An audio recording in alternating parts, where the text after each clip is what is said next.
I'm heading to the garden. I would share an experience that I had yesterday going to town.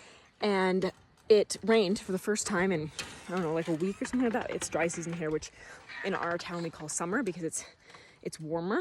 It's hot all day. It's beautiful. Well, not right now, it's raining. We were at there's this big market, kind of like, I guess you could call it like a farmer's market, but it's more South American style. Anyways, it's huge. And we like to go on Saturdays because it's all local stuff. It's great. At some point, I left Kaya with my close friend, her godmother, and I went and got the rest of the stuff. And then I came back, and it had started raining at the time that while I was grabbing those things. And my daughter was barefoot. She loves being barefoot. Sometimes she has shoes, sometimes not. And I just let her choose whatever she wants. And I trust her and what she needs and what she wants. Anywho's, she's barefoot and it starts raining.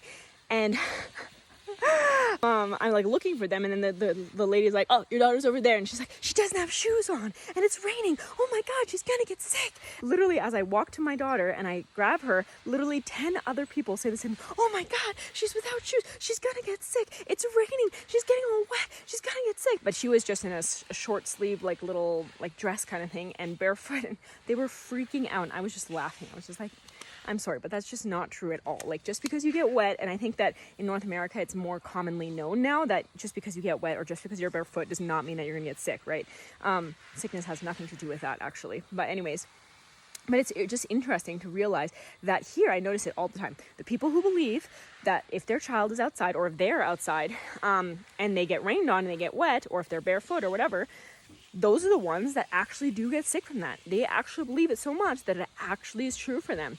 And the ones that don't believe it, like myself and my friend, who is also Peruvian, and was raised by a mother who believed that. And it's funny, her sister says the same thing to her daughter, but my friend, she does not say that to her son. And our two children are outside in the rain all the time, barefooted, sometimes super naked, sometimes like literally at nighttime when we're all in jackets, they're naked and having the blast of a time, and they never get sick because of that, ever. Like, they're hardly ever sick. It's because our beliefs create our reality. So we have to be very careful of the beliefs that we hold. If we believe that we will get sick when we're out in the rain, that's probably the reality that we experience. Whereas if you don't believe that, that's not the reality you have. And this goes in all aspects of life. So I really implore you to check out, what beliefs do you hold, subconsciously or consciously, that are creating your reality? Because what we believe is what we will think, what we will speak, what we speak and what we think is how we will act and how we will react, and that will create our reality, because it'll be how energetic we go, how we think. So like, for example, if you believe that you will get sick, you will not eat as well, you will not sleep as well, because you're worried about it, you're stressed, your body is going out in cortisol, and when your cortisol is up, that makes your body not be able to have the healthy hormones. You won't be able to sleep as well, and those things will eventually lead to you becoming sick. And the thing is that not just being conscious of what you believe and how that creates your reality, but how you speak to your children. If you're scared of the dark, even if you don't say it, but you believe it and you feel it, and you might not say it, but your children feel your cortisol going up. Your children feel your energy changing. They feel the shift, and so they will feel that. And so they'll be like, okay, my mom's scared, my mom's scared. If you don't say it, they will feel it. So it's interesting because I learned this with one of my best friends. She's always been scared of the dark, and her son never was scared of the dark until he turned about 2 or 3 years old. All of a sudden, from one day to the next, and I spent a lot of time with him, so I knew him really, really well, and I noticed literally one day to the next, he went from not being scared of the dark to all of a sudden being scared of the dark. And that's the thing, is that our beliefs, we pass on to our children. So whatever you believe, good or bad, anything that plagues you in your life, you will pass on to your children. So I implore you to be conscious of what you believe, subconsciously or consciously, even if you don't say it out loud to your kids, because you know this.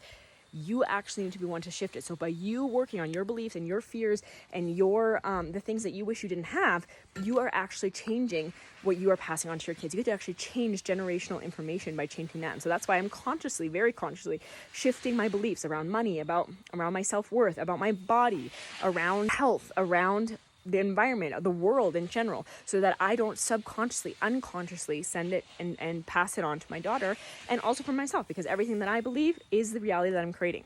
So I implore you to do the same thing, and I hope that this is a reminder today to really be conscious of the thoughts that are going on in your mind, the things that you're saying, the things that you're thinking, the things you're believing, because even if you're not consciously saying them, and it's not a conscious thought and a conscious decision, it's still shifting your body chemistry, and things you're passing on to your children.